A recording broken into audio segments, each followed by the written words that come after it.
The war was over. The ruins of the Third Reich were still smoldering across Europe. In a gray interrogation room in a British P camp, Captain B.H. Liddell Hart sat across from General Günther Blumentritt. Blumentritt had been Rundstedt's chief of staff, one of the men who had planned the defense of Western Europe against the Allied invasion. Liddell Hart asked a simple question. "What did you think of Field Marshal Montgomery?" Blumen didn't answer with words. He stood up from his chair.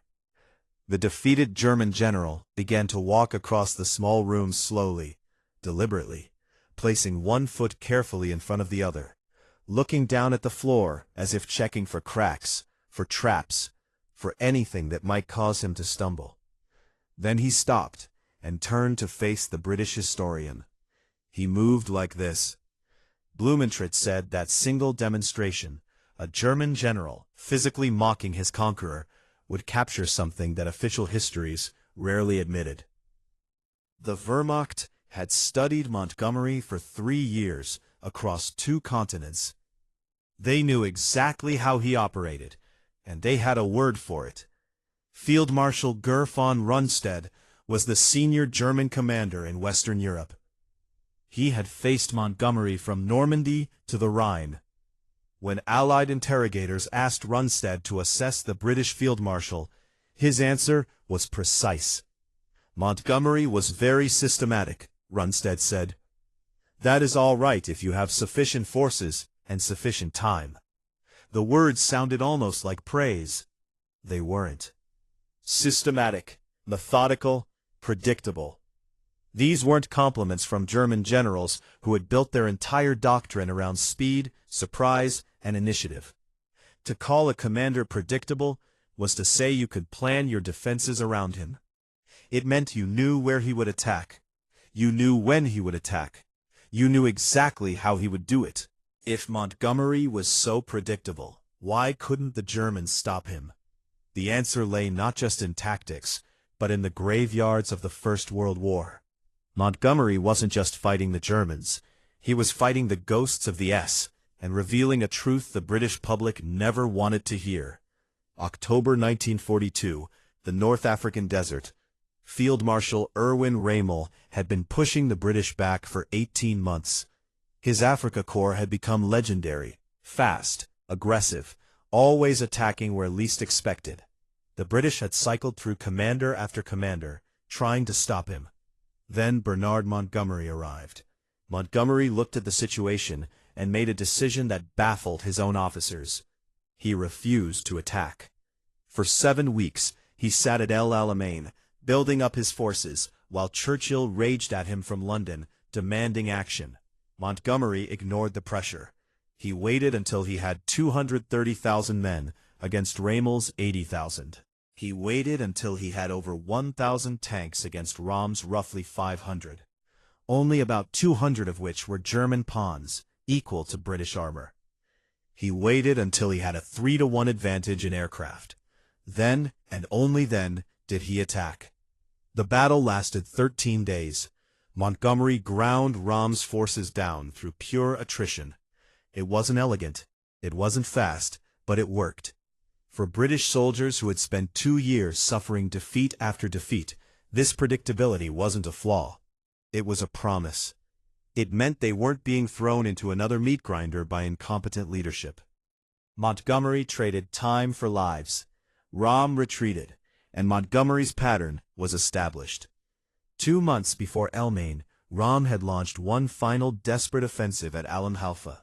Montgomery stopped him cold. Rommel's forces were broken, exhausted, out of fuel. His supply lines stretched across hundreds of miles of desert. A rapid pursuit could have destroyed the Africa Corps entirely. Montgomery refused to pursue.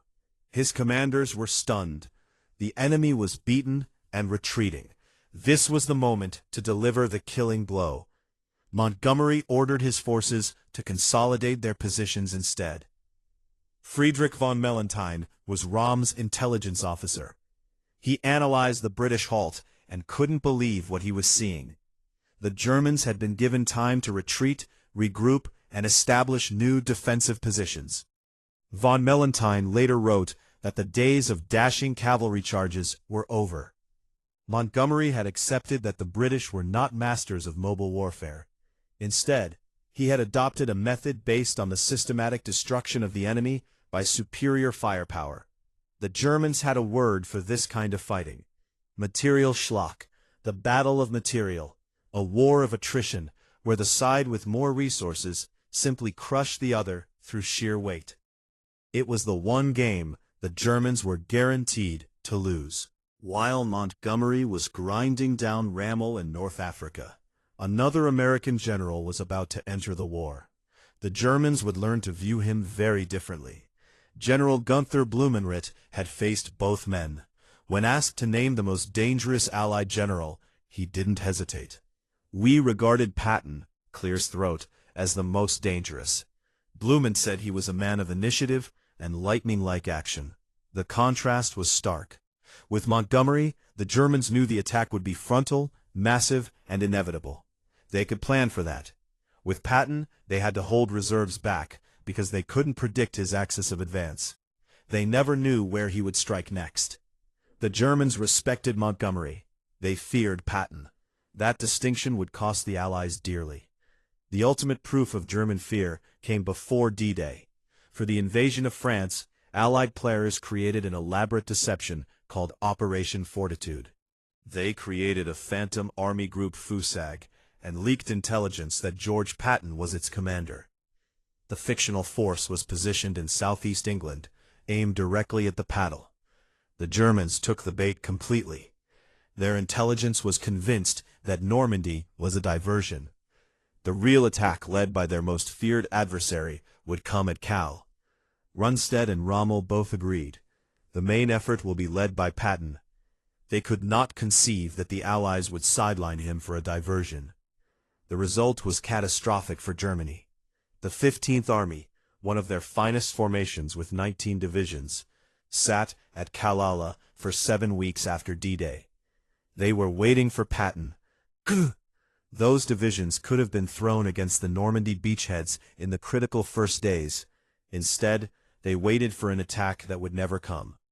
July 18, 1944. Operation Goodwood. Montgomery had promised a breakthrough. 3 armored divisions, with nearly 900 tanks, would smash through German lines east of Caen and race toward Files. It would be the largest armored attack in British history. But behind this massive wall of steel lay a fragile reality. By 1944, Britain was running out of men. They were disbanding entire divisions just to find replacements for the infantry.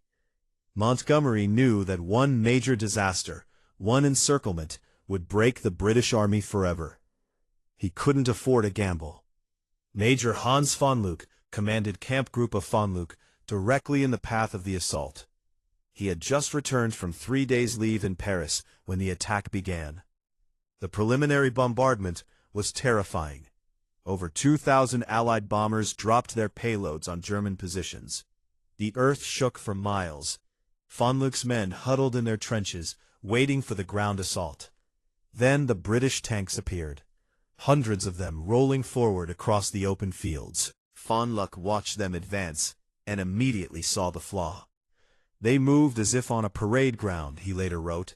Dense formations, buttoned up tight, moving in straight lines, and critically, no infantry support. The British tankers were blind and overconfident from the bombing. They assumed nothing could have survived that bombardment. Von Lück had a problem. The massive bombardment had disrupted his defenses. His anti-tank guns were scattered. But nearby, a Luftwaffe battery had 4 88mm anti-aircraft guns that had survived the bombing. The battery commander refused to engage the British tanks. His guns were for shooting down aircraft, not fighting ground battles. He didn't take orders from army officers. Von Lück pulled his pistol and pointed it at the man's head. Either you shoot at the tanks with your 88s, or I will shoot you. The Luftwaffe officer made the practical choice. The 88s opened fire on the advancing British armor. Tank after tank exploded.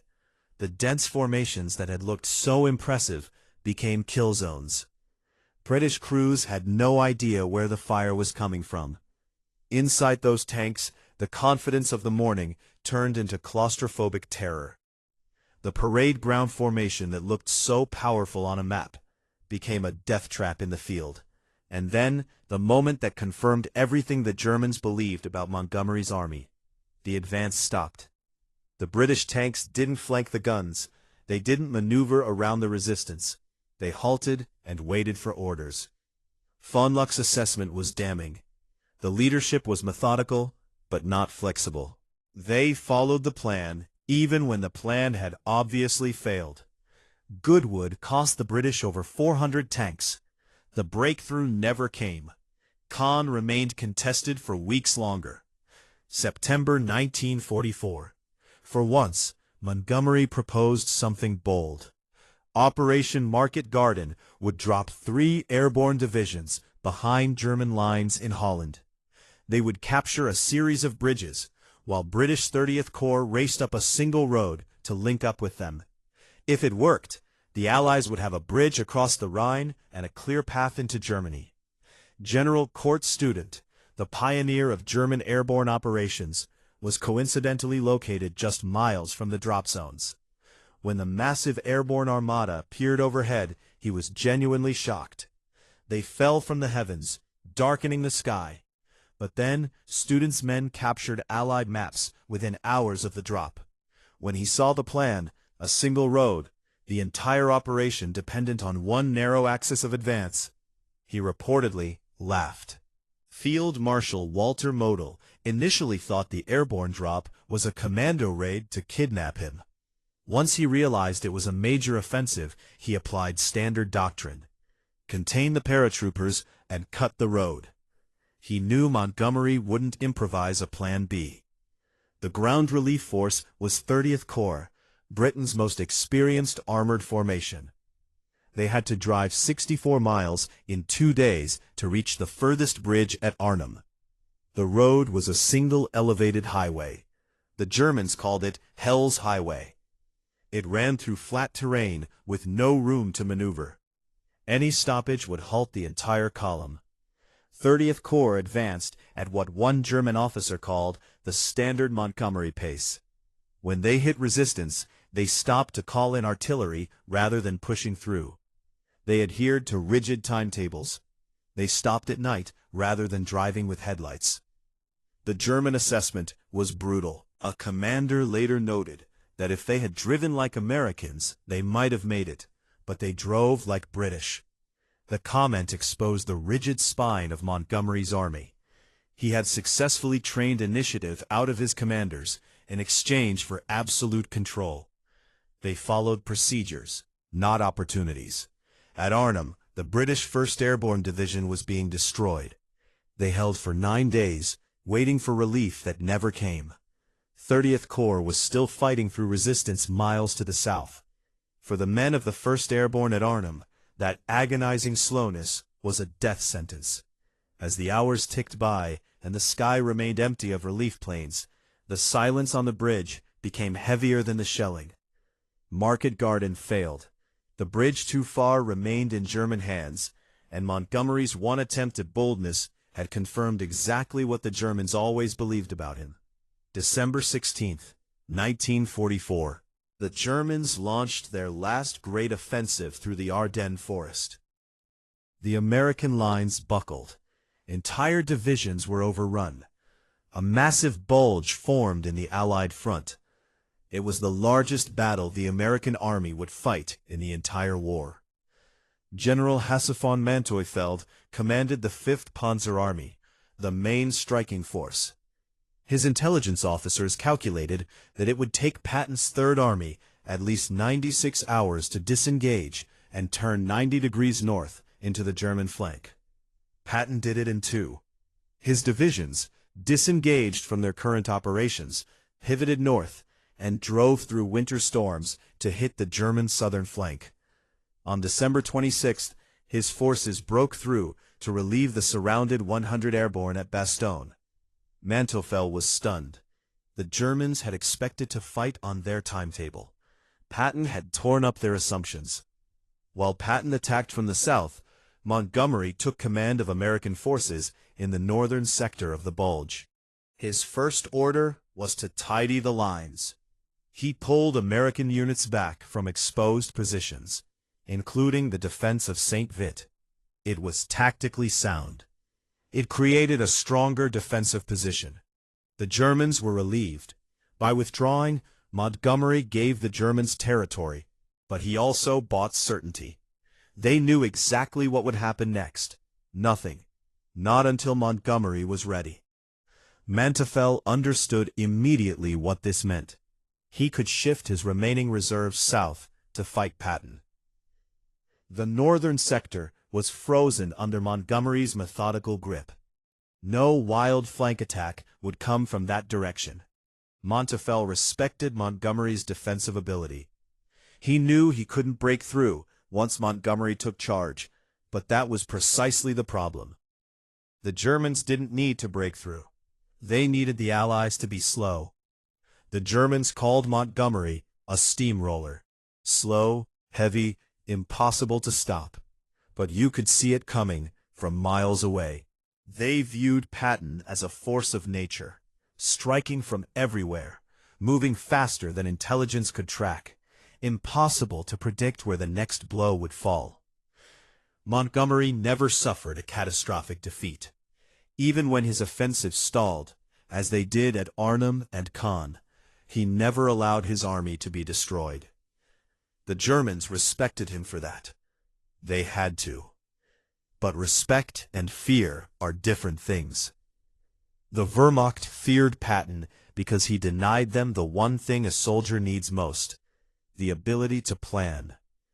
Blumentritt's walking demonstration said it all. The Germans could match Montgomery's pace. They could prepare for each step. The difference shaped the final year of the war.